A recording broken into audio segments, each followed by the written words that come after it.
TV조선 취재기자들이 전하는 뉴스의 중심, 보도본부 한라인, 저는 강상구입니다. 오늘까지만 신효섭 앵커를 대신하고 있습니다.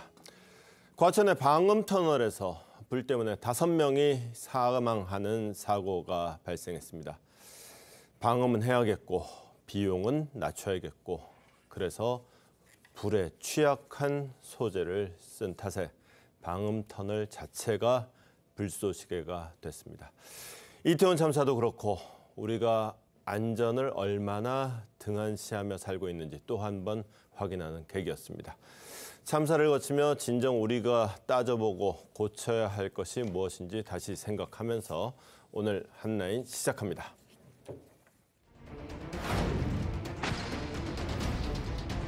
법무부 장관의 보고에 의하면 증거가 가장 명백한 뇌물수수 사건이었습니다.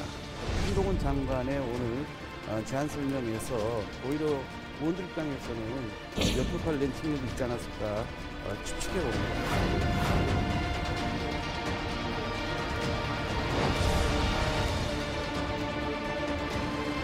민주당의 말씀은 그때는 기분이 상해서 옳지 않은 것을 알면서도 일부러 틀린 결정을 했다는 것, 그게 진짜 국민을 배려하는 것인지 묻고 싶네요. 저는 제 설명이 과했던 게 아니라 오히려 부족했던 것이 아닐까 생각합니다.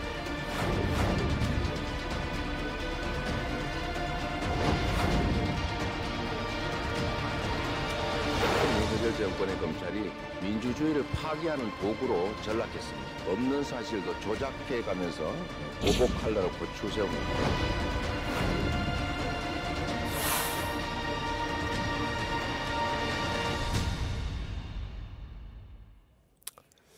예, 오늘 한동훈 장관 출근길에 기자들이 붙었는데 한 장관이 마치 기다렸다는 듯이 야당 비판을 내놓더군요. 네, 그렇습니다. 민주당이 그동안 이 노웅래 의원에 대한 이 한동훈 장관의 체포 동의 요청 설명이 피의 사실 공표라고 이 주장을 하고 있었는데 이걸 그대로 반박을 했습니다. 민주당의 주장은 대충 넘어가자 이런 말인 것 같다면서 세금으로 월급을 받는 공직자가 그럴 수는 없다고 했고, 돈을 받은 것이 없다면 피의 사실 공표가 아니라 허위 사실 공표라고 주장해야 하는 거 아니냐 이렇게 따져 물었는데요. 한 장관의 이야기 먼저 직접 들어보시죠. 체포 동의 요청 이유 설명 때 구체적 증거를 공개한 데 대해서 민주당에선 피의 사실 공표라고 주장을 하고 있거든요. 장관님 생각은 어떠신지 궁금합니다. 체포 동의 여부를 결정하기 위해서 법무부 장관으로서 정부를 대표해서 법률에 따라서 설명 의무를 다한 겁니다. 그 과정에서 저는 최선을 다한 것이고요.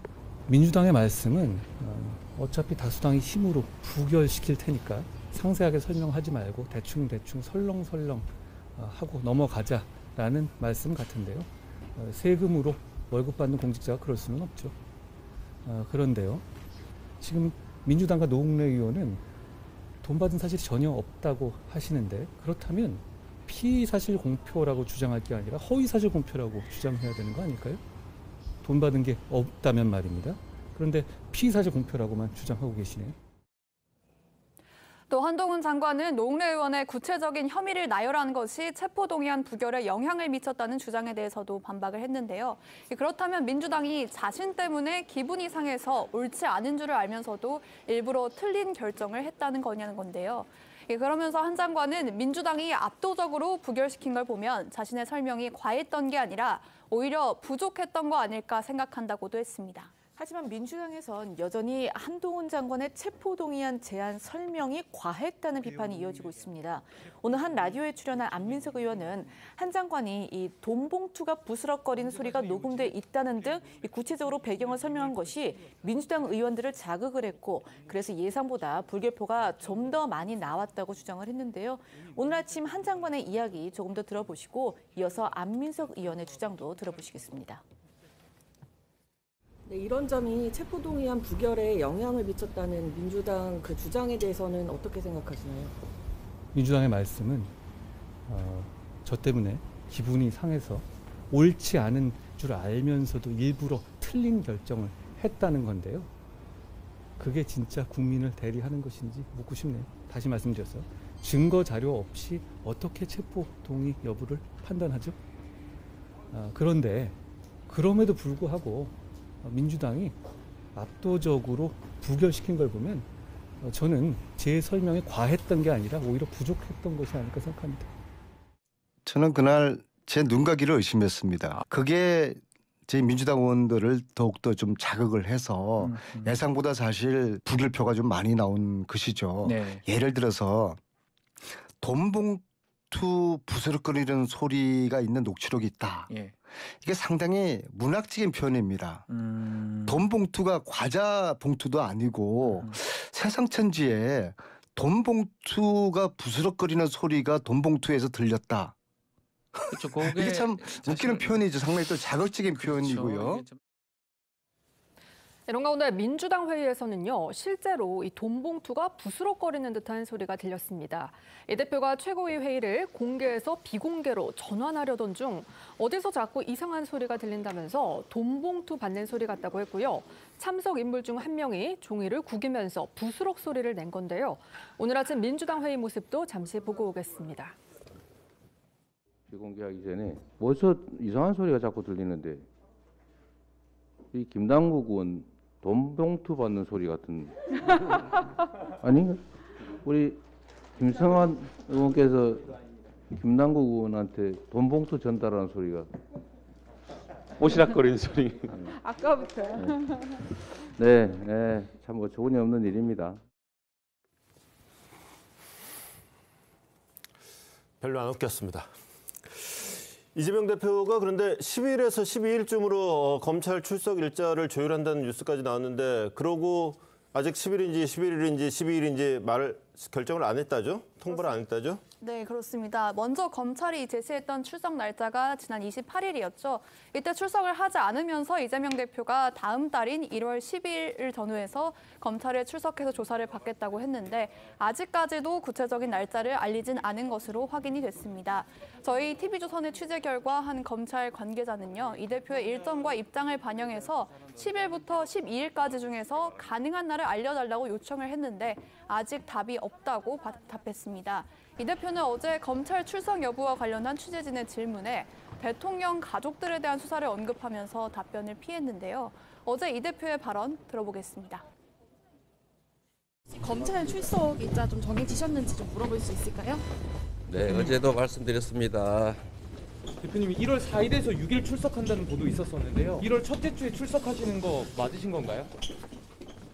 우리 대통령 가족들에 대한 수사는 언제 하는지도 좀 관심 가져주시기 바랍니다. 이재명 대표는 보신 것처럼 연일 검찰에 대한 비판 수위를 끌어올리고 있습니다. 어제 검찰 인권침해 수사 관련 토론회에 참석해서는 검찰이야말로 범죄 집단이라면서 이 원색적 비난을 쏟아냈고요. 또 김근태 전 열린우리당 의장 11주기 추모 미사에 참석해서는 수십 년간 의장님과 같은 분들의 희생과 고통을 통해서 어렵게 쌓아올린 민주주의가 사방에서 무너지고 있다면서 윤 정부와 검찰을 에둘러 비판했습니다. 이 대표는 또 그 과거 발언을 회상을 하면서 의장님께서는 누군가가 해야 한다면 김근태가 하겠다 이런 말씀을 자주 주셨다라면서 이제 저희 모두가 김근태가 되겠다. 그래서 누군가 해야 한다면 저 이재명이 그리고 우리 민주당이 앞장서겠다고도 말을 했습니다. 이 대표의 어제 목소리 조금 더 들어보시죠. 윤석열 정권의 검찰이 공익의 대변자라는 책무를 망각하고 민주주의를 파기하는 도구로 전락했습니다. 바뀐 건 정권과 검사뿐인데 진술이 180도 바뀌거나 또 언론을 통해서 수시로 수사 정보가 마구잡이로 유출되는 여론 선동전까지 벌어지고 있습니다. 국민의 심판을 받아야 되는 민주주의의 적이고 형사처벌을 받아야 할 그야말로 하나하나 범죄 행위다라고 볼 수밖에 없습니다. 수십 년간 의장님과 같은 분들의 희생과 고통을 통해서 어렵게 쌓아올린 민주주의가 사방에서 무너지고 있습니다. 공정과 원칙을 상실한 권력의 폭주에 강력하게 맞서겠습니다.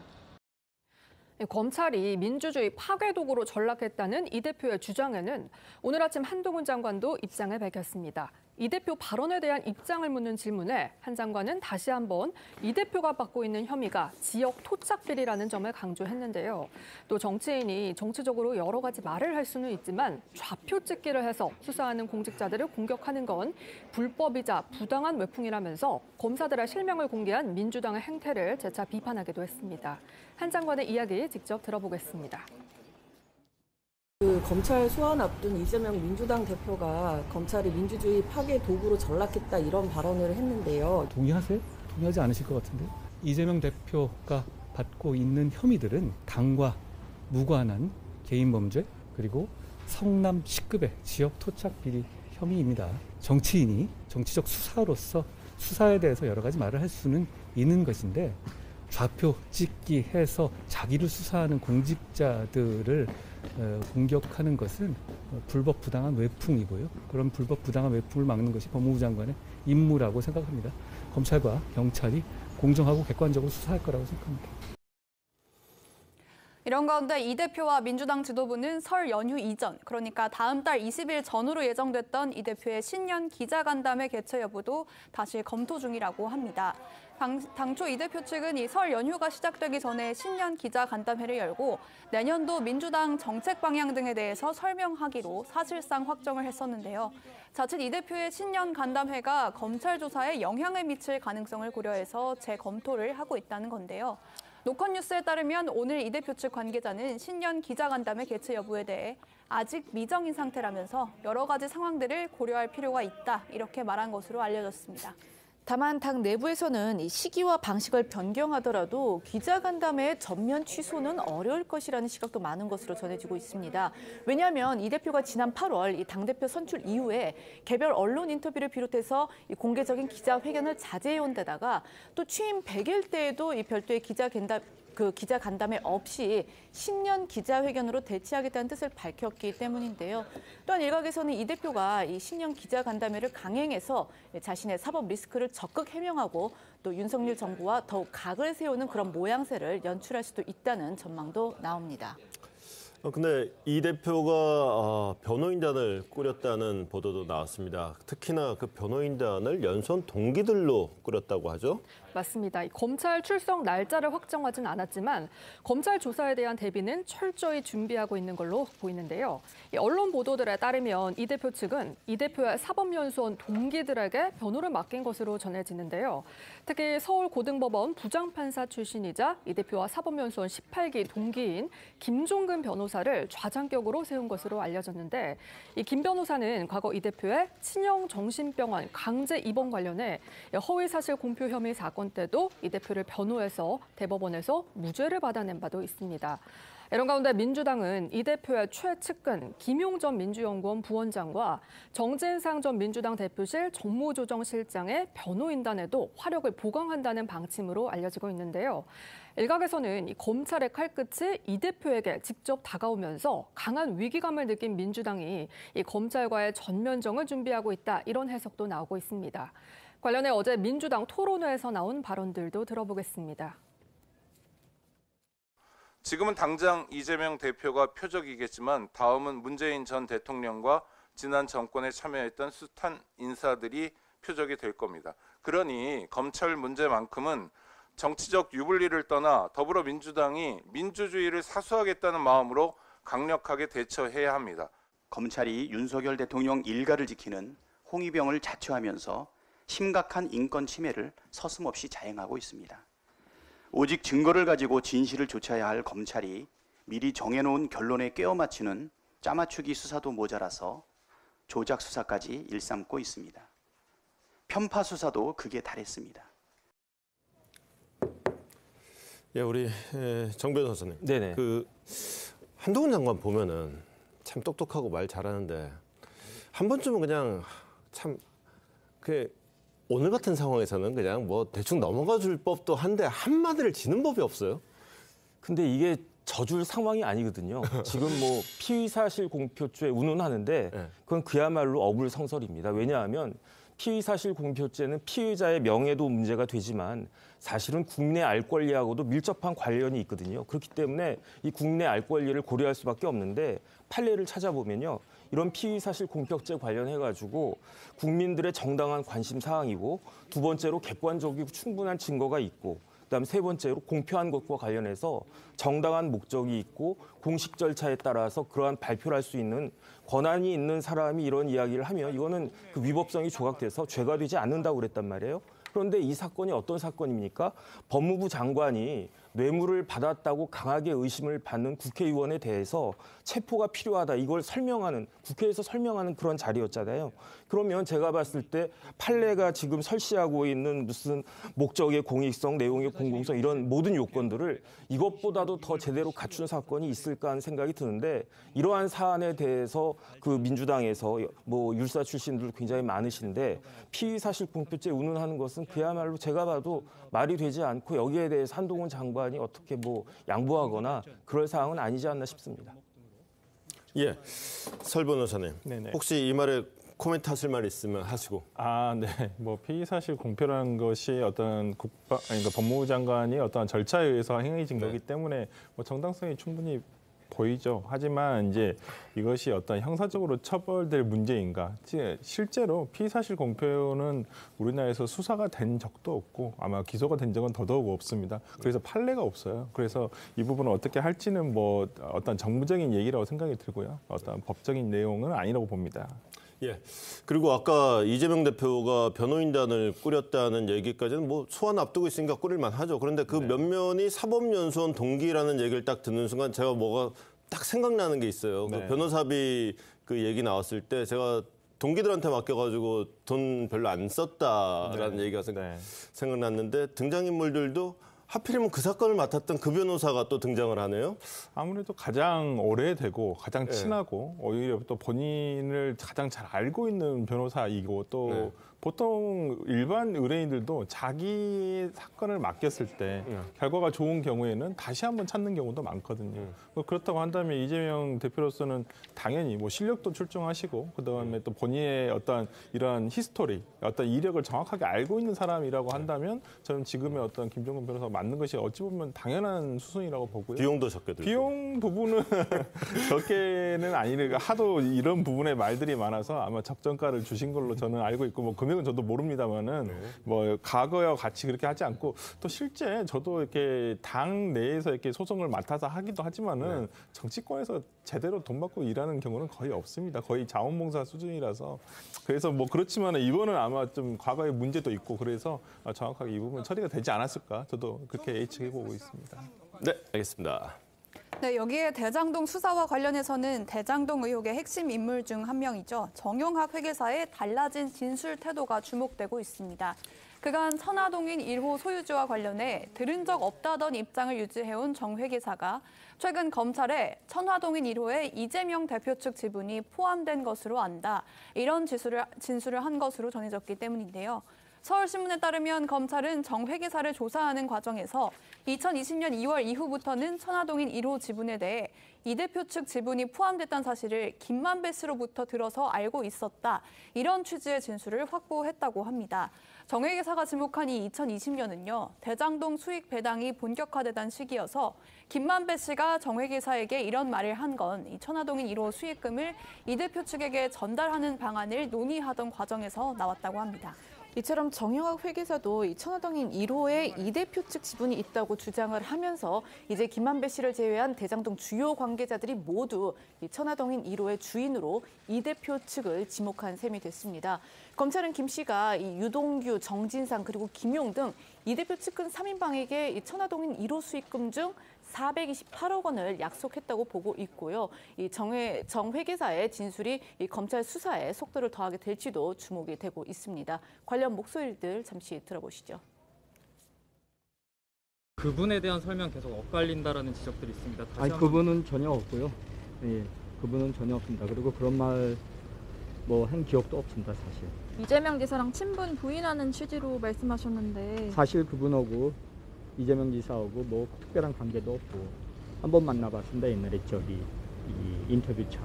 그분이 이재명 지사가 아니라는 말씀이 좀 바뀌신 것 같은데 어떤 취지로 이유가 아닙니다. 바뀐 게 아니고 오해들 하신 거고, 저는 그렇게 말씀드린 적 없습니다. 어떻게 변호사가 천화동인 1호 이재명 성남시장실 지분이라고 들었다는 증언 증언을 했는데 여기 대해서 한 말씀 해주실 수 있을까요? 대장동 사건은 진짜 그 자체가 뭐 영화 같은 사건인데 말 그대로 영화 대사가 이제 등장을 했습니다. 이재명 대표를 겨냥한 발언들을 쏟아내던 유동규 전 본부장이 저한테 왜 그러셨어요?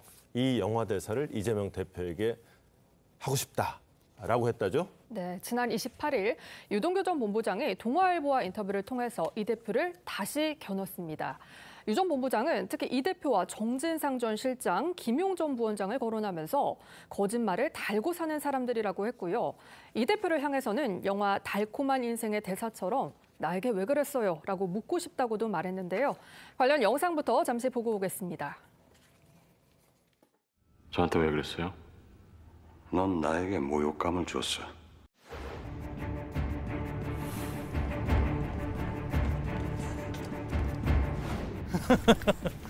너무 웃깁니다. 예. 정말 그 양심이 조금이라도 있는지 모르겠는데 제가 낱낱이 말씀드렸습니다. 내가 지지 말아야 될 것까지 질 이유는 없잖아요. 그냥 의리가 있다고 생각했죠. 다 거짓말 하는 사람들 아닙니까? 네. 거짓말은 또 다른 거짓말을 날 거고 수많은 거짓말을 해야 될 겁니다. 유 전 본부장은 이 대표가 자신에 대해 측근이 아니라고 한 것에도 앞뒤가 맞지 않는 주장이라고 했습니다. 자신은 이 대표가 선거에 나갈 때마다 공직에서 나왔다가 당선되면 다시 공직에 들어가길 반복했다면서 선거 캠프에 있진 않았지만 별동대로서 정 전 실장이 하지 못하는 일을 했다고 주장한 건데요. 그러면서 측근이 아니라면 이 대표가 경기도지사에 당선되고 자신이 경기관광공사 사장직에 어떻게 갔겠냐라고도 했습니다. 또 유 전 본부장은 성남FC 후원금 의혹과 관련한 이 대표의 주장이 납득하기 어렵다고도 주장했습니다. 그러니까 성남FC에 간 후원금이 정말 광고 목적이었다면 그게 다 웃기다면서 광고 효과가 있어야 광고를 할 거 아니냐. 이 경기당 관중 수가 1등인 구단도 1억 원짜리 광고 한 번 받기 힘들다고 설명한 건데요. 이어서 당시 성남FC는 성적이 그렇게 좋지 못했는데 그런 구단이 어떻게 40억, 50억짜리 광고를 받을 수 있겠냐면서 성남FC가 광고를 받을 만해서 받은 거라면 업무 담당자들이 인센티브를 받은 것도 납득하기 어렵다고 했습니다. 관련해 지난 5월 이 대표의 해명, 그리고 지난주 검찰의 소환 요구에 날을 세웠던 이 대표의 모습, 그리고 이에 대한 여권의 반응까지 함께 들어보겠습니다. 성남FC, 제가 후원을 받은 것도 아니고 성남FC가 광고 수주를 한 것인데 열심히 해서 광고 수주했는데 왜 광고 수주했냐. 이거를 뇌물이다. 세상에 내가 받은 것도 아니고 성남 시민이 혜택을 받은 건데 대장동 가지고 몇 년 가까이 탈탈 털어대더니 이제는 무혐의 결정 났던 FC 광고한 것 가지고 저를 소환하겠다고 합니다.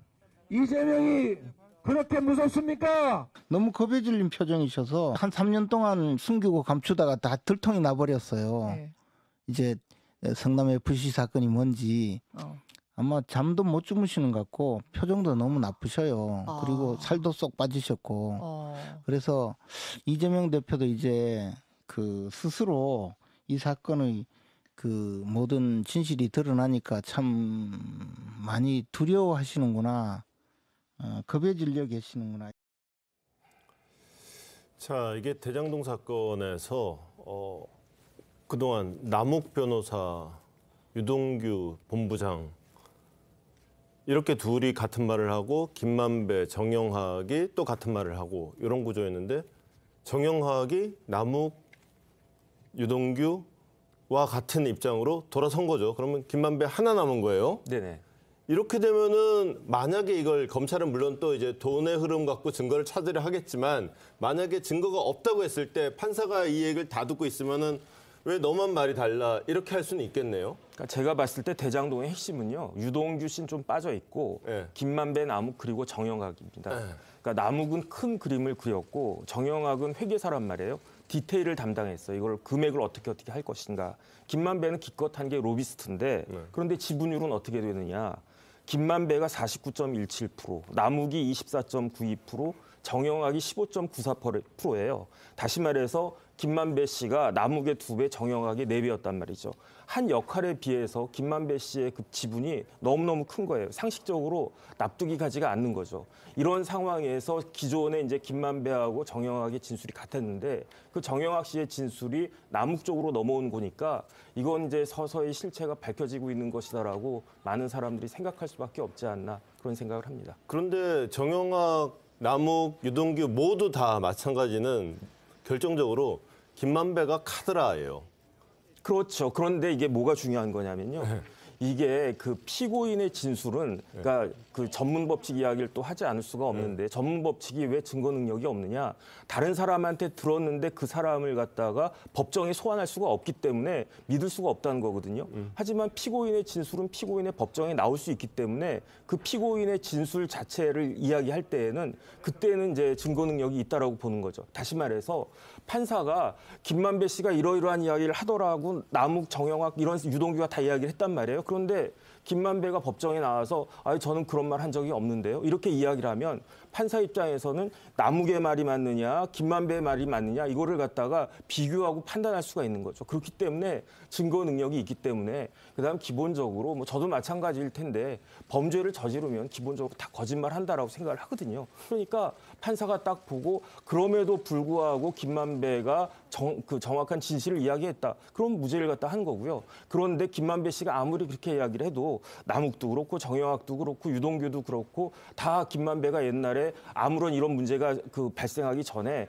그 이야기를 한 것이 그때 이야기한 게 정확한 이야기다. 이렇게 판단하면 거기에 대해서는 유죄가 나올 텐데 김만배 씨가 지금 생각할 수밖에 없는 거는 범죄를 계속 부인하면 그러면은 판사가 반성의 여지가 없다고 해가지고 더 강력한 형이 선고가 될 가능성이 많으니까 지금 가장 이 부분을 고민하고 있지 않을까 저는 그런 생각을 합니다. 근데 김만배 씨 같은 경우에는 뭐 나오면은 그 내가 센 척하느라고 한 뻥카다. 그 다음에 뭐 또 지분 많이 먹으려고 한 허언이었다. 이런 식으로 지금 검찰에서는 얘기하는 것 같은데 그 재판정에서도 그렇게 얘기한다면 그럼 판사의 판단은 어떻게 되는 겁니까? 일단 그러니까 뭐 진술의 하나만 가지고 그렇게 할 수는 없을 것 같아요. 전체적인 진술 내용이라든지 어떤 일관성이라든지 앞에 했던 얘기가 뒤에서 달라지고 이런 경우는 또 신빙성이 없지 않겠습니까? 특히 지금 정영학 회계사 같은 경우는 모르겠습니다. 이게 재판 과정에서 아마 이게 진술이 다시 한번 돼야 될 거라고 저는 봅니다만은 일단은 과거에는 본인은 전달자로서의 역할밖에는 진술을 하지 않았어요. 과거에는 용처도 모른다. 정확하게 돈이 어디로 갔는지도 모르고 자기는 돈만 만들어줬다라고만 했었는데 지금은 조금 어떤 보면 구체적으로 방향을 자기가 잡았거든요. 그렇다면 좀 진술이 지금 달라진 부분이에요. 판사들은 이런 부분도 저는 판단할 것이라고 보입니다. 왜 과거의 진술과 지금의 진술이 달라졌나? 그러면 거기에 따른 진술이 피고인은 당연히 자기가 재판정에서는 자기에게 유리한 대답을 하게끔 돼 있습니다. 그렇기 때문에 어떤 이런 부분에서 판사가 왜 달라졌지? 달라진 부분이 왜지? 이런 부분을 생각해 볼 수 있을 거라고 생각을 하고 오히려 김만배만 말이 다른 게 아니라 정영학과 남욱의 말이 왜 달라졌는지에 주목한 것이다. 남욱 같은 경우에는 지난 곽상도 의원 재판에서도 판사가 그랬어요. 왜 이렇게 의견이 달라지냐? 지금에서 달라졌다는 이유가 뭐냐? 유동규도 마찬가지예요. 과거 증거인멸 시킨 적이 없다고 해놓고 왜 이제 와서 인정하냐? 그렇기 때문에 저는 이런 부분들이 또 재판부에서 어떻게 판단할지는 모르겠지만은 조금 유의미하게 보지는 않을까 싶습니다. 자, 지금 우리가 1월 10일이냐, 11일이냐, 12일이냐 그 이재명 대표의 검찰 출석 일정은 성남FC 사건이잖아요. 그렇습니다. 근데 지금 뭐 정영학 회계사의 말이 달라졌든 뭐가 됐든 이제 김만배 씨도 지금 멀쩡히 걸어다니고 뭐 사진 보니까 별 문제 없어 보이던데 이러면 이제 수사나 재판도 재개될 것 같고 그렇습니다. 그러면은 지금 이재명 대표가 대장동으로도 소환 일정을 살살 고민을 해야 되는 거 아닌가? 충분히 검찰에서 그렇게 하리라고 저는 봅니다. 왜 그러냐면 성남FC 건으로 그러니까 당초의 예상은 성남FC 소환하기 전만 해도 어찌 보면 뭐 한 번에 다 모아서 한번 좀 조사를 하는 게 맞지 않겠느냐라고 생각을 했지만은 결국 검찰에서는 이제 각 지청별로 아니면 각 수사 파트별로 해서 각자 부르는 것으로 방향을 정했거든요. 그렇다고 한다면 대장동 소환도 예견은 충분히 하고 있을 것이라 보이는데 다만 이 대장동 사건 같은 경우에는 관련자의 재판이 어느 정도 마무리가 돼야지 재판 과정에서 지금 진술도 지금 바뀌고 있지 않습니까? 그렇기 때문에 진술 증거에 대한 어떤 정리가 끝나야지 검찰도 다시 불러서 그리고 지금 가장 문제가 되는 것은 어찌 보면 김용이라든지 정진상 실장의 돈이 갔다 안 갔다가 어느 정도 구체적으로 나타나야 되거든요. 그렇기 때문에 아직 그 지금 정진상 실장 같은 경우 재판이 1월 31일로 지금 잡혀 있습니다. 그렇다고 한다면 그 이후에 대장동 관련한 사건들은 아마 어느 정도 진술이 정리가 된 다음에 아마 소환이 되지 않을까 싶습니다. 그러면 2월에도 국회 열어야겠다. 그죠? 아마 그 2월에 없을 것 같습니다. 네, 이런 가운데 한동훈 장관의 집을 무단으로 침입한 혐의로 구속영장이 청구됐던 더 탐사 관계자들은 영장이 기각됐습니다. 법원이 더 탐사 강진구 대표와 이 직원 최모 씨에 대해서 구속의 사유와 필요성의 소명이 부족하다 이렇게 판단을 한 건데요. 기각 사유와 관련해 법원은 공식적으로 언론에 밝힌 것 외에 수사기관에 크게 3가지 사유를 든 것으로도 알려졌습니다. 일단 증거인멸 우려가 적고 도주 가능성이 낮으며 본인들이 혐의 사실을 인정하고 있다는 건데 이걸 이제 다시 말해서 수사기관에서 증거를 이미 확보한 상태인 만큼 증거인멸을 할 우려가 적고 또 피의자의 가족들의 거주지를 고려했을 때 해외 혹은 국내 다른 곳으로 도주할 가능성이 낮다는 것이 이 영장이 기각된 주 요인으로 보입니다. 특히 법원은 영장을 기각하면서 범죄 사안이 대단히 중하며 피의자들이 혐의 사실을 인정하고 있다는 점을 적시했다고 전해지는데요. 관련해서 오늘 아침 한동훈 장관의 목소리도 들어보시죠. 더 탐사 관계자들에 대해서 구속영장이 기각됐는데 어떻게 생각하시나요? 경찰이 법에 따라 수사하지 않겠습니까? 제가 더 언급하는 건 적절하지 않아 보입니다. 어제 더 탐사 관계자들도 영장이 기각된 뒤 한 장관을 언급했습니다. 강 대표가 구속영장 기각 이후 법원 앞에서 유튜브 생방송을 통해 입장을 밝히던 중 민주주의에 아직 희망이 남아있다는 생각을 했다면서 윤석열, 한동훈 정권이 검찰 하나만 쥐면 뭐든지 다 할 수 있는 것처럼 생각할지 모르지만 그들이 마음대로 안 되는 것도 있다는 걸 오늘 석방을 통해 확인할 수 있었다고 말한 건데요. 이어 강 대표는 한 시민으로부터 두부를 건네받았고요. 그 자리에서 일회용 수저로 두부를 먹기도 했습니다. 어제 오후에 안타까운 소식이 들려왔습니다. 경기도 과천의 제2경인고속도로 방음터널에서 40명이 넘는 사상자가 발생하는 큰 불이 났습니다. 화재는 어제 오후 4시쯤에 진화가 됐지만 방음터널 구간은 아직도 차량 통행이 통제된 상황입니다. 먼저 영상부터 보시죠.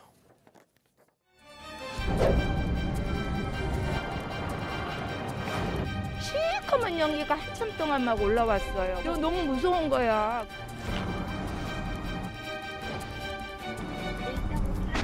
불이 치솟으면서 차가족에 낙진 떨어지듯이 불이 계속 떨어지는데 빵 하면서 중간에 소리가 한번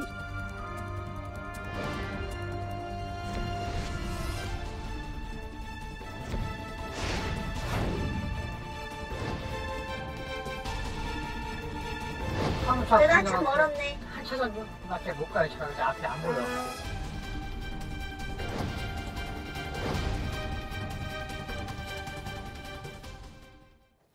네, 영상에서 보신 대로 과천 제2경인고속도로 방음터널 구간에서 불이 난 건 어제 오후 1시 50분쯤이었습니다. 이 도로를 달리던 폐기물 수집 트럭에서 시작된 불이 삽시간에 방음터널 천장으로 번진 건데요. 이어 바람을 타고 마주오던 차량으로도 불이 옮겨 붙으면서 피해는 더욱 커지게 됐습니다. 불은 2시간여 만인 오후 4시 12분쯤 완전히 꺼졌지만요. 화재 구간 내 고립됐던 차량 45대가 결국 빠져나오지 못한 채 모두 불에 탄 것으로 전해졌고요. 총 길이 830m인 방음터널은 이번 화재로 600m가량 소실됐다고 합니다. 무엇보다 인명피해가 컸죠. 네, 정말 안타깝지만 불이 순식간에 번진 데다가 검은 연기가 계속해서 뿜어져 나오면서 사상자가 잇따랐습니다. 불탄 차량 4대에서 5명이 숨진 채 발견됐다고 하고요. 41명은 대피 과정에서 연기를 들이마셔 인근 병원으로 옮겨졌다고 합니다. 소방당국이 설명한 화재 원인과 당시 목격자의 설명도 듣고 오겠습니다. 시커먼 연기가 한참 동안 막 올라왔어요. 어디서 그러나 하고 했는데 한참 동안 그러다가 이거 너무 무서운 거야. 화재 원인은 안양에서 성남 방향으로 운행 중이던 집게차에서 화재가 발생하였으며 터널 방화 플라스틱으로 불이 옮겨 붙어서 연소 확대된 상황입니다. 네, 방금 들으신 그 목격자의 설명처럼 이 실제 불이 났던 방음터널 내부는요, 이 검은 연기와 또 폭발음이 겹쳐서 공포 그 자체였다고 합니다. 순식간에 암흑으로 변한 터널 안에서 이 탈출구를 찾기란 정말 쉽지 않았을 것이고, 이 불이 붙은 천장에서는요, 불덩이가 쉴 새 없이 떨어졌다고도 하는데요. 탈출한 생존자들은 불에 녹아내려 이 뚫린 지붕으로 바람이 휘몰아쳤고, 그래서 불길이 이 방음터널 수백 미터 길이까지 순식간에 번져서 정말 혼란스러웠다, 이렇게 입을 모으기도 했습니다. 이 긴박했던 탈출 당시 상황 설명도 직접 들어보시죠. 불이 치솟으면서 차가 중에 낙진 떨어지듯이 불이 계속 떨어지는데 빵 하면서 중간에 소리가 한번 그래도 한참 멀었네. 한 차선밖에 못 가요. 차가 그래서 앞에 안 보여. 차로 움직이니까 벌써 불이 여기까지 번지더라고요. 불과 10분도 안 돼서 바람이 부니까. 네, 보신 것처럼 긴박했던 화재 현장에서는 필사의 탈출이 이어졌지만 끝내 5명이라는 사망자가 나오게 됐습니다. 그런데 사망자들의 신원이 아직까지 확인이 되지 않고 있다고 하는데요. 이에 대해 경찰은 시신이 유관으로 확인이 안 되는 상황이라고 설명했고요. 그러면서 현장에 있던 차량 조회를 통해서 일단 유족으로 추정되는 분들을 불렀고요. 조사는 일부 마친 상황이라고 밝혔다고 합니다. 하지만 차량 조회로는 신원 확인에 한계가 있기 때문에 경찰은 국과수 연구원에도 긴급 DNA 채취 의뢰를 해둔 상태라고 하고요. 국과수 감정 결과가 나오려면 한 사나흘 정도 더 걸릴 것으로 보입니다. 시신이 유관으로 확인이 안 되는 상황이다 그러면 어떤 모습인지 정말 너무나도 끔찍하네요. 그런데 이 사망자들이 반대쪽 차선에서 발견됐다. 이건 또 왜 그렇습니까? 네, 경찰이 사고 상황을 재구성 중이라고 하는데요. 일단은 트럭 운전사와 반대편 차선에서 오던 운전자들이 화재 상황을 정확하게 인지를 하지 못하고 이 방음 터널에 진입했다가 변을 당한 것으로 보고 있다고 합니다. 경찰은 사망자들이 해당 트럭의 반대편 차선에서 불이 붙은 상황을 정확히 인지하지 못한 채 진입했다가 순식간에 천장에서 떨어지는 불똥 비를 맞고 피해를 본 것으로 파악하고 있다는데요. 이 반대 차선 운전자들이 정확한 상황을 모르니까 이 터널에 들어오니까 사망자들이 반대 차선에 집중됐다는 설명입니다. 이와 관련해 경찰 관계자는 사망자 5명 모두 차 안에서 사망했는데 이 발화점 지점까지 간 분들께서 문을 열면 너무 뜨거우니까 오히려 문을 못 열고 있다가 유독가스에 변을 당한 것 같다고 말했다고 합니다. 그 뜨거운 열기에 역겨운 냄새 얼마나 고통스러웠을지. 그런데 이렇게 불이 이런 식으로 번지는데 또 이유가 있었다죠? 네, 이게 이제 터널 천장이라고 하는데 이제 앞서도 저희가 설명을 드렸듯이 불길은 이 폐기물 수집 트럭에서 처음 시작이 됐습니다. 그러다가 순식간에 이 방음 터널 안을 불바다로 만들었는데요. 그 원인은요, 소음을 막기 위해서 이 플라스틱 재질로 만든 터널 천장이 불쏘시개 역할을 했기 때문입니다. 이 방음 터널 재질은요, PMMA, 흔히 우리가 이제 아크릴이라고 부르기도 하는 그런 플라스틱 소재였다고 하는데 이것은 빛 투과율이 좋아서 햇빛이 잘 들어오긴 하지만 또 동시에 불에 잘 타는 특성도 갖고 있다고 합니다. 실제 이번 화재 현장에서도요, 이 철제 구조물 외에 이 플라스틱 소재인 방음판은 대부분 불에 탔다고 합니다. 관련해서 전문가 설명 들어보시겠습니다. 그 재료가 정확하게는 이제 아크릴 종류의 하나인데 쉽게 말하면 이제 플라스틱이라고 보셔도 돼요. 밑에서 이제 자동차가 불이 붙게 되니까 이제 쉽게 불이 옮겨 붙는 거고 또 하나 이제 옮겨 붙는 것만 가지고도 위험하지만 얘 자체가 한 100도 좀만 그 내외가 되면 이게 전부 액상으로 변하는 거예요. 녹아내리는 거죠. 그래서 이제 영상을 보면 불이 이렇게 하늘에서 비 오듯이 뚝뚝뚝뚝 떨어지는 것을 볼 수 있어요. 차 트럭이면 대략 뭐 한 2m, 2.5m 정도 될 텐데요. 그거 위에 바로 위에 이제 이 천장, 터널의 천장이 있고 그러다 보면 쉽게 불이 옮겨 붙을 수 있는 그런 여건을 다 갖춘 거죠. 이외에도 방음 터널이 소방시설 의무 설치 대상에서 제외된 건 역시 피해를 키운 요인이 됐는데요. 현행법상 방음 터널 내부에 소화전이나 자동화재 탐지 설비 설치 규정이 없어서 초기 진화 자체가 어려웠다는 지적이 나오고 있는 겁니다. 여기에 터널 중간에 대피로가 없는 상황에서 차량끼리 뒤엉키면서 탈출이 쉽지 않았던 것도 문제점으로 꼽히고 있습니다. 문제점이 한두 개가 아니네요. 방음 터널 내부에는 소화전도 없다. 이게 뭐 자동화 탐지 설비 규정도 없다. 어쩌자는 거죠? 그러니까 사실은 이런 참사를 예측할 수가 없었던 거죠. 왜냐하면 방음 터널은 말 그대로 주 목적이 소음을 차단하는 거거든요. 그다음에 이제 터널 같이 깜깜한 그러니까 그 햇빛이 잘 들어와야 운전하기 쉽지 않겠습니까? 거기에다가 가격까지 생각해가지고 이런 재질에 가장 적합한 것이 아크릴이다. 이렇게 해서 아크릴로 시공을 한 것으로 보이는데 게다가 그 터널이 한 5m 정도 된대요. 그래서 만약에 승용차에서 불이 났으면 저런 참사가 났을까? 위까지 안 갔을 것 같은데 그런데 그럼에도 불구하고 사고라고 하는 것은 예측 불가한 상황에서 그 벌어진 것이고 그다음에 이러한 참사가 발생이 된 거니까 그렇기 때문에 이제는 소방법을 개정해서라도 이 방음 터널에 대해서 방염까지 대비하는 그러한 준비가 불가피하다라고 저는 생각이 됩니다. 그러니까 이게 결국은 그 돈 아끼려고 안전을 팔아먹었다는 얘기 아니겠어요? 네, 맞습니다. 이게 무슨 70년대 산업화 시대도 아니고 지금 21세기에 대한민국에서 이런 일이 이렇게 일어나고 되겠습니까, 이게? 그러니까요. 이게 참 아주 예전에 이렇게 설치가 됐던 시설물들이 이런 이제는 노후화되기도 하고 예전에는 이제 당시에는 뭐 이런 재료로 쓸 수밖에 없었던 상황이었다고 하더라도 조금 이런 대비가 좀 늦어지고 있는 부분이 있습니다. 개보수를 통해서 어떤 새로운 소재라든지 이런 걸로 했었어야 되는데 특히나 이번 사고는 화재 사고는 도로공사에서 한 10년 전에도 이거 화재 위험에 상당히 취약하다라는 지적이 나왔던 부분이에요. 그렇기 때문에 그 기간 안에 어떤 조금 뭐 보강이 있었다거나 이러한 문제점을 좀 인식을 했더라면 조금 더 할 수 있었을 텐데 제가 관련해서 이 소방법이나 이런 걸 보면 우리나라가 지금 이 부분에 대해서 아까 말씀해 주신 대로 방염변, 불연제, 난연제 이것을 사용하는 데 있어서 아무래도 비용이 많이 들다 보니까 그렇겠죠. 설치를 하는 데 있어서 임의 규정이 많습니다. 반드시 설치를 해야만 한다라고 해서 허가가 나거나 어떤 심사가 떨어져야지만 한다고 한다면 당연히 업체에서는 당연히 그걸 쓸 수밖에 없습니다. 그렇지만은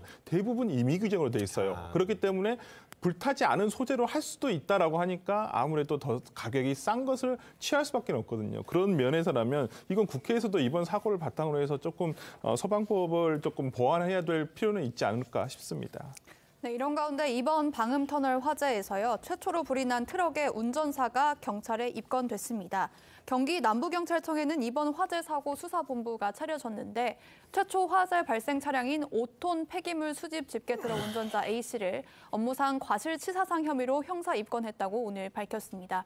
앞서 경찰은 어제 A씨의 신변을 확보해서 한 차례 조사를 했는데요. 이 조사에서 A씨는 운전 중에 갑자기 에어가 터지는 펑 하는 소리가 난 뒤에 화재가 발생했다 이렇게 진술했다고 하고요. 이어서 차량 조수석 밑쪽에서 불이 나서 차량을 하위 차로에 정차하고 소화기로 직접 불을 끄려고 시도했는데 불길이 잡히지 않아서 대피했다고 밝힌 것으로 전해졌습니다.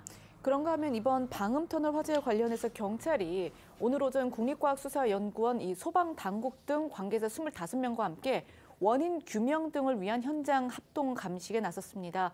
이 감식은 최초 불이 난 이 트럭의 발화 원인과 또 화재의 확산 경위를 파악하는 데 중점을 두고 이뤄질 예정이고요. 경찰은 이와 함께 방음터널을 공사한 시공사와 또 도로관리 주체인에 대해서도 이 도로건설 유지 및 보수 등 이 과정 전반에 문제가 없었는지도 살펴볼 계획이라고 합니다. 이런 상황에서 오늘 오전 화재 현장을 둘러본 뒤 대책회의를 연 원희룡 장관은 오늘 국가에서 관리 중인 방음터널 55개를 비롯해 지자체에서 관리하는 방음터널까지 전수조사하겠다고 밝혔습니다. 또 공사가 진행 중이거나 진행 예정인 방음터널에 대해서는 공사를 전면 중단해서 시공 방법을 바꾸고 기존에 이미 만들어진 방음터널에 대해서도 가능한 경우 이 전면 교체를 추진할 방침이라고도 합니다. 목소리 직접 듣고 오겠습니다.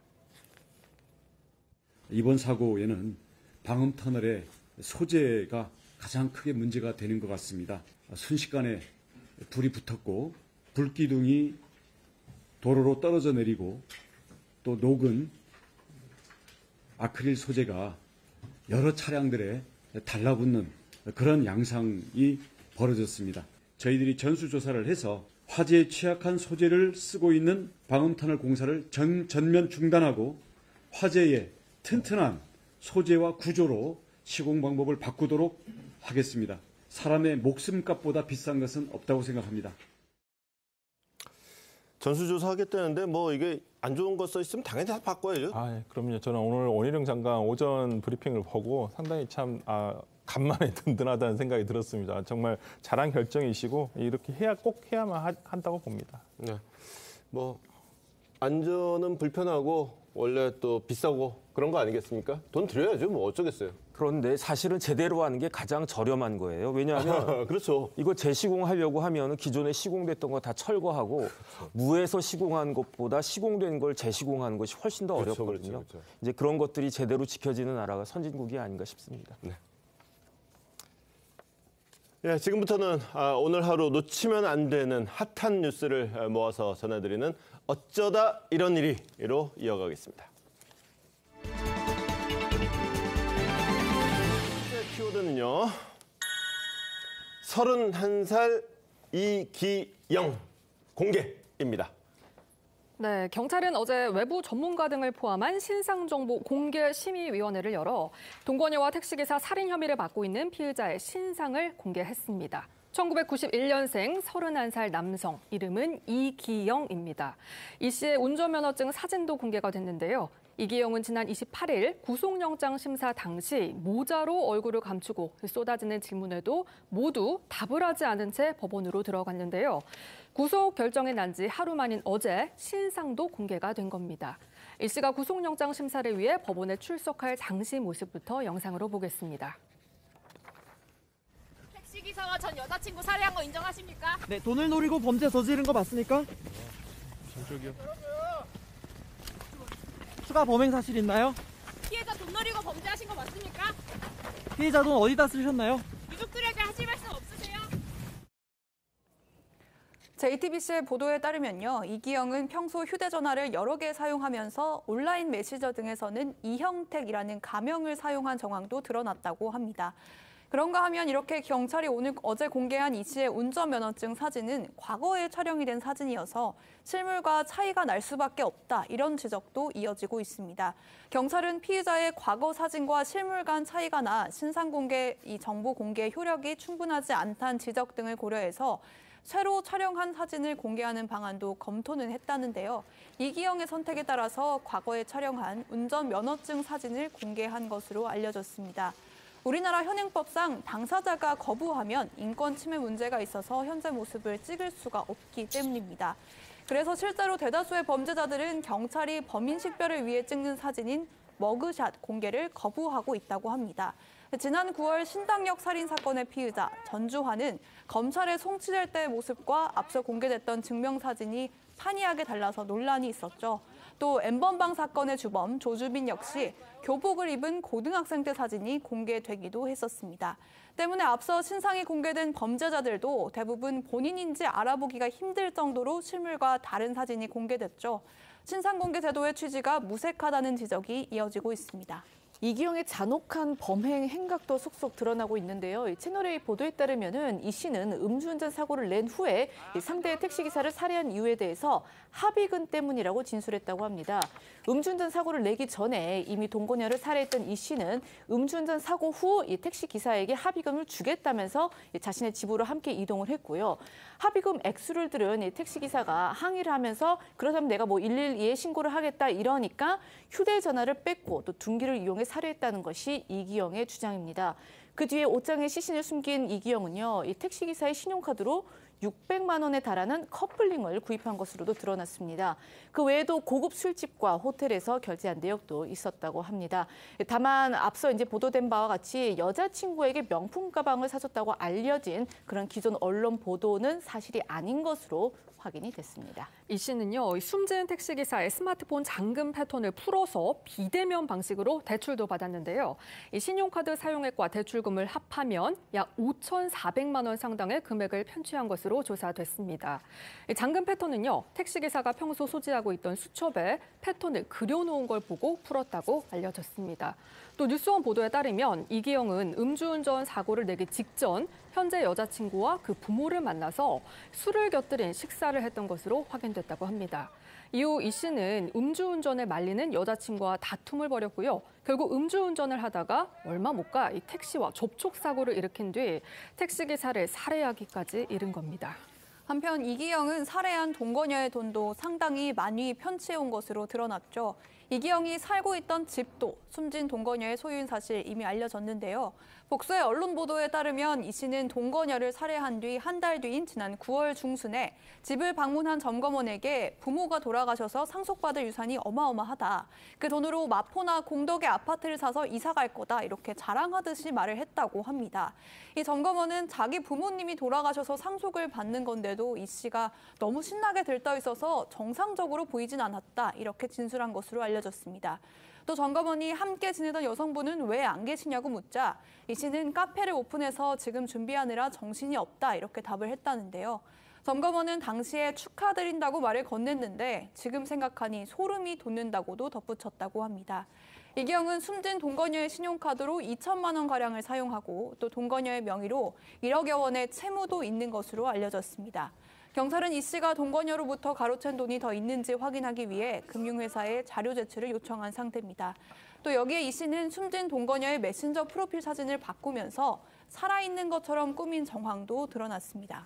네, 그런가 하면 이기영이 거주하던 집안 곳곳에서 핏자국도 발견되면서 추가 범행 가능성도 제기가 되고 있습니다.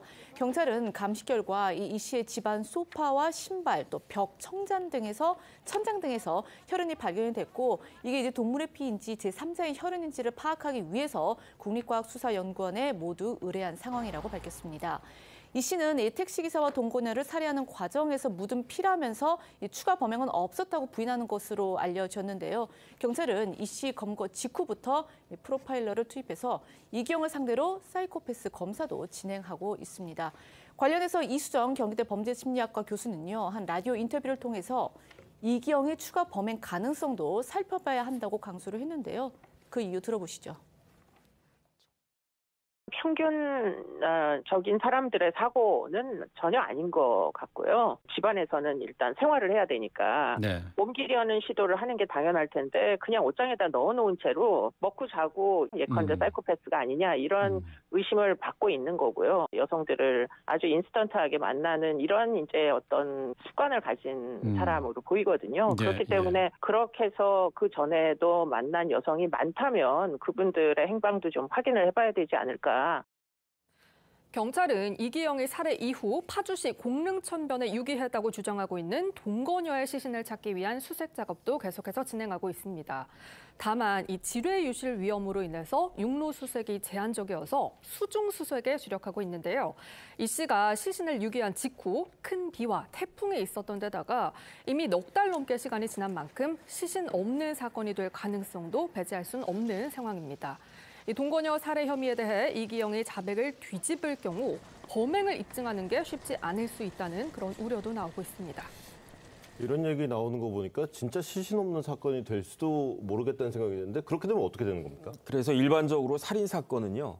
살인 행위 직후에 이제 발각이 되거나 아니면 이제 시신이 발견이 됐죠. 그래서 수사를 해가지고 범인을 검거하는 게 일반적인데 그런데 사실은 시신 없는 살인과 관련해가지고 대법원 판례가 있어요. 그래서 일단 제일 중요한 거는 피의자인 이기영이 스스로 자기가 그 동거했던 그 여자를 살해했다라고 자백한 게 가장 중요하고 그다음에 이제 두 번째는 집이나 차에 혈흔이 있다고 그랬단 말이에요. 근데 이제 그 이기영은 그 혈흔이 그 동거녀의 혈흔이었다라고 이야기를 갖다가 하는데 만약에 그게 또 다른 사람의 혈흔이었다라고 하면 그러면 또 피해자가 더 늘어날 수도 있는 거니까 그다음에 이제 무엇보다도 피해자 카드 같은 걸 사용했기 때문에 제가 봤을 때 이 정도 증거면은 강도살인죄로 처벌받을 수 있지 않을까 저는 유죄가 나오지 않을까 생각이 됩니다. 그건 그렇고 이 하나만한 신상 공개 이거 어떻게 답이 없을까요? 글쎄요. 그래도 이게 가장 지금까지 어떤 최선의 방법이라고 저는 볼 수 있다고 보거든요. 이제 이게 과거에는 아예 이런 신상 공개 제도가 없었습니다. 그래서 그냥 보통 그 모자를 쓰고 있거나 아직 둘러싸고 있는 모습밖에 볼 수가 없었었죠. 그렇지만 2000년대 접어들면서부터 경찰에서 이 부분 신상 공개 제도를 이제 법제화를 해서 지금 공개를 하고 있는데요. 뭐 이 사건 같은 경우도 마찬가지입니다. 뭐 범행 수단이 굉장히 잔인하고 중대한 피해가 발생을 했고 어떤 강력 범죄지 않습니까? 그리고 이제 충분한 증거 증거가 있고 이걸 사람들이 알아야 될 공공의 이익이 있어요. 그렇기 때문에 이 모든 조건이 다 해당하기 때문에 저는 이번에 공개를 했다라고 보고요. 이제 과거에는 이제 이게 어떤 지금과 같이 뭐 운전면허증 사진, 현재의 사진을 알 수 없는 경우가 있는데 저는 이것보다도 이제 차후적으로는 이제 나이가 들어감에 따른 이제 출소를 만약 하게 된다면 만약에 출소 당시에 필요한 사진도 공개가 돼야 되지 않을까라는 생각도 해보게요. 자, 두 번째 키워드는요. 보자, 중국발 변이 막는다. 이건 뭡니까? 네, 정부가 오늘 아침에 코로나19 중대본 회의를 통해서 중국의 코로나19 상황 악화로 인한 국내 영향을 최소화하기 위한 대응책을 발표했죠. 주요 내용부터 좀 짚어드리면요. 다음 주 월요일인 1월 2일부터 2월 28일까지 중국에서 한국으로 들어오는 모든 입국자는 입국 전과 후 2차례 코로나19 검사를 해야 합니다. 단기 체류 외국인의 경우에는 입국 후 공항 코로나19 검사센터를 이용해서 검사를 받아야 하는데 이 비용 본인이 부담해야 합니다. 또 검사 후에는 단기 체류 외국인은 검사 결과가 나올 때까지 공항 내 검역소 등 별도의 공간에서 대기해야 하고 내국인과 장기 체류 외국인은 검사 결과가 나올 때까지 거주지에서 대기를 해야 합니다. 정부는 방역 상황 안정 시까지 중국 내 공간에서 단기 비자 발급도 제한한다고 밝혔습니다. 이에 따라 중국인 여행객의 경우는요, 당분간 한국 방문이 어려워질 것으로 보이는데요. 비자 제한 조치는 다음 달 말까지 시행할 예정이지만 이 추후 상황에 따라서 연장될 그럴 가능성도 있습니다. 중국발 운항 항공편 역시 코로나19 이전의 약 5% 수준인 현 수준에서요, 또 일부를 축소하고 또 추가적인 증편도 제한이 됩니다. 오늘 나온 한덕수 국무총리 발언 들어보시겠습니다. 다음 달 말까지 외교, 공무, 필수적 기업, 인도적 사유 등을 제외한 단기 비자 발급을 제한하겠습니다. 내년 2월 말까지 중국에서 입국하는 경우 입국 전과 후에 코로나 검사를 의무화합니다. 이렇게 강력한 대응책이 나온 것, 중국발 코로나 확산이 심상치 않기 때문이겠죠. 어제 정부 발표에 따르면요. 지난달 해외 유입 확진자 중에 중국발 확진자가 1.1% 수준이었는데 이번 달 1일부터 27일까지는 해외 유입 확진자 중에 14.2%가 중국발 확진자로 급증했다고 합니다. 또 외교부 자료에 따르면 최근 2주 동안 중국 소재 한국 대사관과 영사관에 소속된 우리 외교관 그리고 직원 240명이 코로나 확진 판정을 받았다는데요. 이 수치는 현재 중국 소재 공관에 있는 우리 직원들이 380명인 걸 감안하면 약 63% 정도가 코로나에 감염된 겁니다. 또 이탈리아 밀라노 공항에서 중국발 입국자에 대해서 코로나19 검사를 한 결과 2명 중 1명꼴로 양성인 것으로 나타났다는 외신 보도도 있었습니다. 이탈리아 보건당국이 지난 26일 밀라노 국제공항으로 입국한 중국 베이징과 상하이발 승객들을 대상으로 코로나19 검사를 했는데요. 첫 번째 항공편에서는 38%의 승객이, 두 번째 항공편에서는 52%의 승객이 코로나19 양성 반응을 보였다고 합니다. 이 상황이 이렇자 정부는 중국발 변이 바이러스를 감시하고 있다고 밝히기도 했는데요. 들어보시죠. 한국으로의 어떤 어떤 여행객의 증가라든가 아니면은 그와 관련해서 확진자의 증가 이런 것들이 예측이 되고 있습니다. 중국으로부터의 입국자에 대해서는 발열 기준을 강화했습니다. 중국발 유입 확진자에 대해서는 전수 유전자 분석을 실시하고 있습니다. 그래서 그를 통해서 이제 변이 바이러스에 대해서는 철저하게 감시를 하고 있습니다. 자, 세 번째 키워드는요. 약속 지킨 이승기입니다. 네, 앞서 이승기 씨 측은 전 소속사로부터 데뷔 이후 음원 사용료를 한 푼도 정산받지 못했다 이렇게 주장하면서 전 소속사 대표 등을 검찰에 고발했었죠. 이후 전 소속사는 이승기 씨에게 미정상금 그리고 지연이자 등의 명목으로 약 54억 원을 지급하면서 이제 더 이상 이 씨 측에 지급할 채무가 없다는 취지의 소송을 제기했습니다.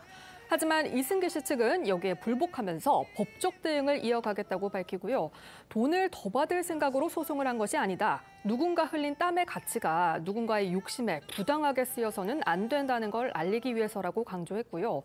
전 소속사로부터 받은 미전상금은 얼마가 됐든 전액 기부하겠다 이렇게 약속을 했는데요. 실제로 그 약속을 지킨 겁니다. 네, 이승기 씨는 어제 서울대 어린이병원을 찾아서 20억 원의 기부금을 전달하고 자신의 SNS를 통해서 다시 찾은 돈이기에 더욱 의미 있는 곳에 쓰고 싶었다고 소신을 밝혔습니다. 이번 후원금은 서울대 어린이병원의 부족한 병실을 확충하고 노후화된 설비를 개선하는 데 사용이 될 예정이라는데요. 병원 측은 기부자의 뜻을 기릴 수 있도록 향후 개선된 병동 일부에 이승기 병동이란 이름을 붙이는 방안도 검토 중이라고 합니다. 이승기 씨는 앞서 지난 2019년과 2022년도에도 소아 환자를 위한 치료비와 의료 재활을 위한 보조기기를 후원을 하고 또 코로나19 감염에 취약한 저소득층 아동의 안전을 위해서 기부를 하는 등 소아 청소년을 위한 지속적인 사회공헌 활동을 해왔습니다. 이승기 씨는요, 새해에도 이 기부는 이어질 것이라면서 앞으로도 지속적인 기부 활동을 약속해서 눈길을 끌었습니다. 이승기 씨가 지난해 설립했던 1인 기획사 역시 이승기 씨와의 새로운 출발을 하기로 했다고 입장문을 내면서 앞으로도 선한 활동을 약속한다고 밝혔습니다. 자, 이번에는 트롯 오디션의 새로운 전설을 쓰고 있는 미스터 트롯 2 이야기로 넘어가 보겠습니다. 먼저 화면으로 만나보시죠.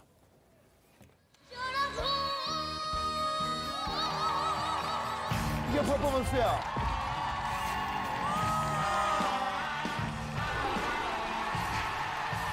당치구나. 너무 좋아.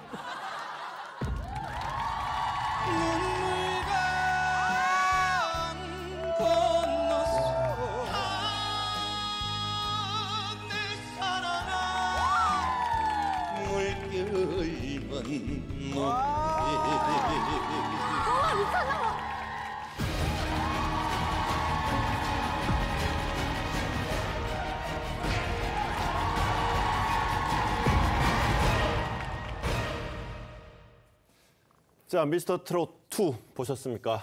어제 시청률이 숫자가 말해줍니다. 어제 시청률이 또 더 올랐습니다. 관심이 뜨거워지고 있다는 얘기죠? 맞습니다. 어젯밤 방송된 미스터 트롯 2는 20.8%의 시청률을 기록하면서 상승세를 이어가고 있습니다.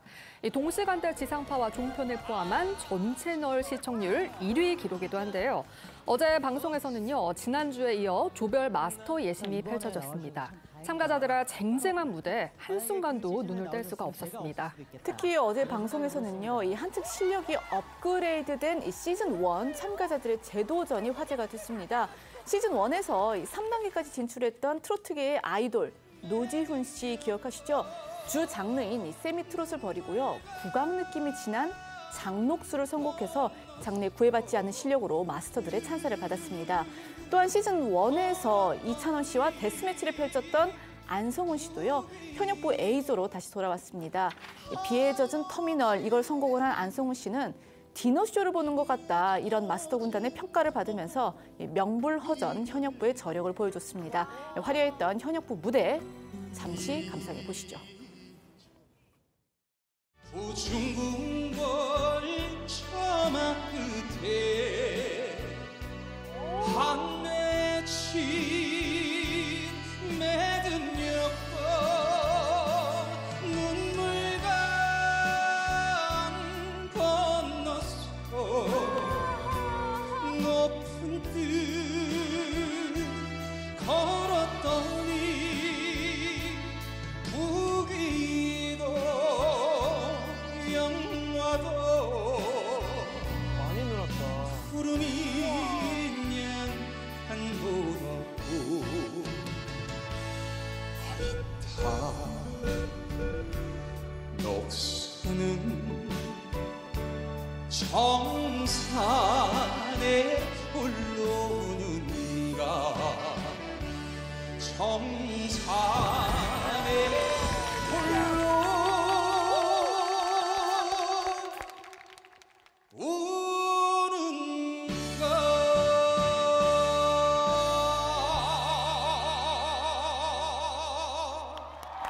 네, 노지훈 씨 올라왔습니다. 축하합니다. 올 학교로.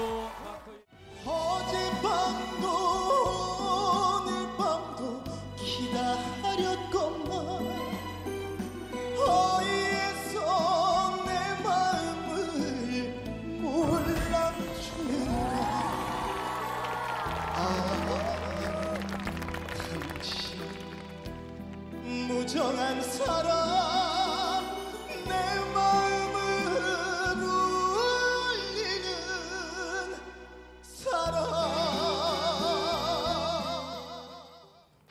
이렇게 재도전한 참가자들이 노련한 무대로 시청자를 사로잡았다면요. 트로트에 갓 발을 들인 샛별부 참가자들은 넘치는 패기로 무대를 장악했습니다. 그중에서도 시선을 끈 인물은 노란색 교복을 입고 무대에 오른 황민우 군이었는데요. 어쩐지 얼굴이 낯이 익으실 겁니다. 바로 강남스타일 뮤직비디오에 출연해 리틀 싸이로 이름을 알렸던 그 소년인데요. 황민우 군은 어느새 훌쩍 자란 성숙한 모습과 압도적인 댄스 브레이크, 그리고 매력적인 보컬로 놀라움을 안겼습니다. 하지만 아쉽게도 14개의 하트를 획득해서 올하트 달성에는 실패했습니다. 네, 그런데 황민우 군이 이 올하트 달성에 실패를 하니까 가장 서럽게 오열한 사람, 황민우 군 본인이 아니었습니다. 바로 대기실에서 눈물을 쏟아낸 거는요. 친동생 황민호 군이었는데요. 둘이 형제입니다. 이 형과 함께 미스터트롯2에 지원을 한 황민호 군은요. 자신이 좋아하는 형을 따라서 2년 전부터 트롯을 따라 부르기 시작했다고 합니다. 황민호 군은 형이 지원한다고 해서 나도 나왔는데 형이 떨어질까 봐 대기실에서 울었다고 말하면서 이 형제 간의 우애가 정말 얼마나 깊은지 확인할 수 있었습니다. 하지만 이 황민호 군이요. 단순히 형을 따라 미스터트롯2에 지원했다고 보시면 절대 안 됩니다. 2013년생으로 올해 나이 10살인 황민호 군. 니미어를 열창해서 노래 실력으로 당당히 올하트를 받아서 본선에 진출했는데요. 마스터들은 물건이 됐다, 천재인 것 같다, 탑3까지도 기대가 된다, 이런 극찬을 아끼지 않았습니다. 그럼 여기서 끼가 넘치는 두 형제 무대도 보고 오겠습니다.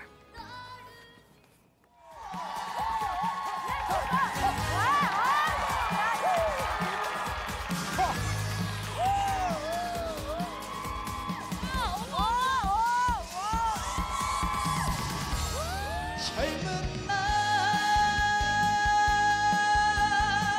뛰는 가슴 안고 시원하다 시원해. 수평선까지 달려나가는 꽃을 높이 올리자 거친 바다를 달려라 뛰어 일만 친구야. 지금 속보가 들어오고 있습니다. 뭐예요? 예, 동생이 대기실에서 오열 중이라네.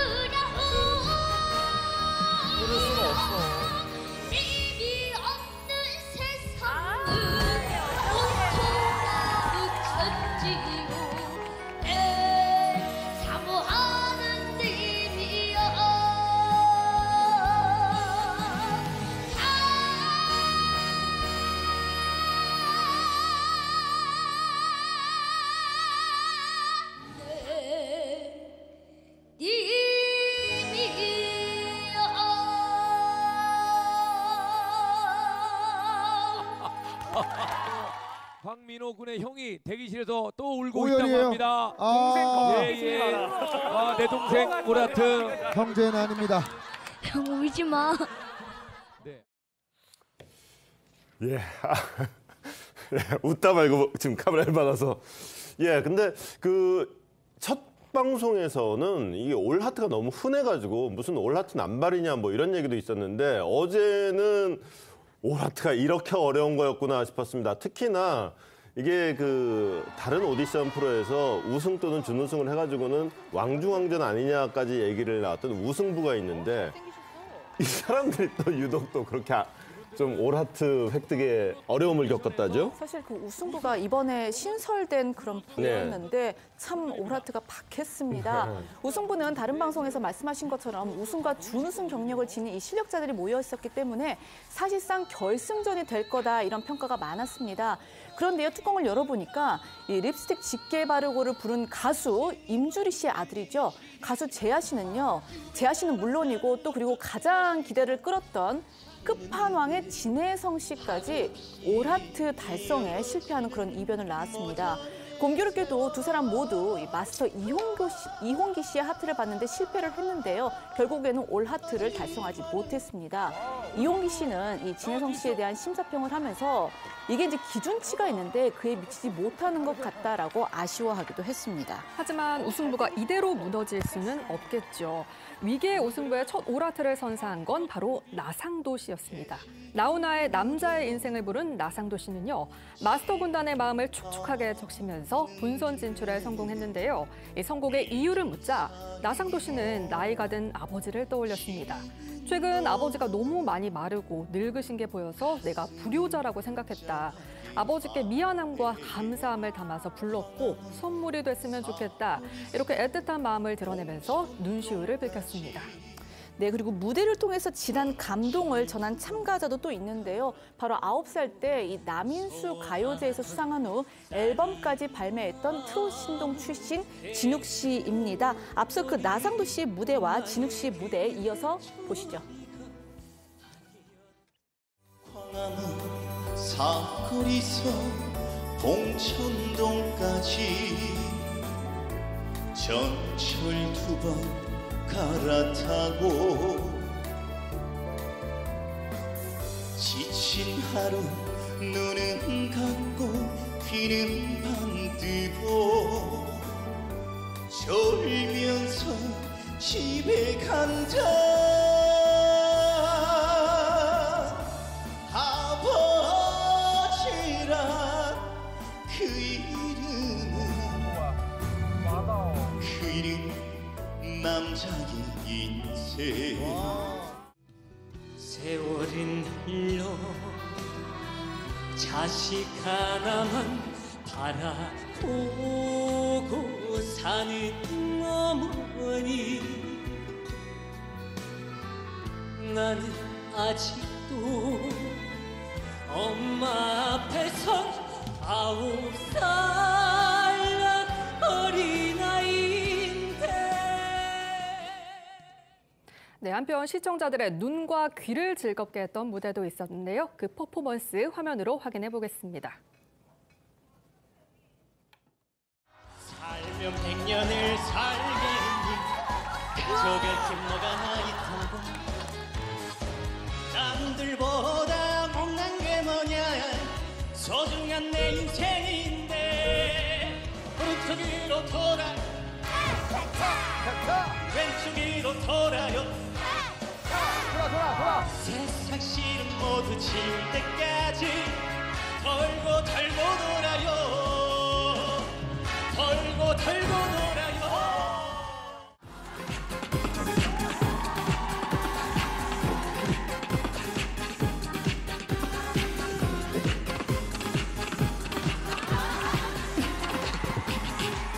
연애는 필수고 결혼은 선택해. 가슴이지는 대로 가면 돼. 누구는 이별 내 거품이 분야가 다가올 사람 두렵지 않아. 아모르 파티. 네, 저희는 1분 후에 다시 돌아오겠습니다. 오늘 준비한 소식은 여기까지입니다. 저희는 월요일 내년에 월요일 오후 1시에 더 핫한 소식으로 찾아뵙겠습니다. 고맙습니다.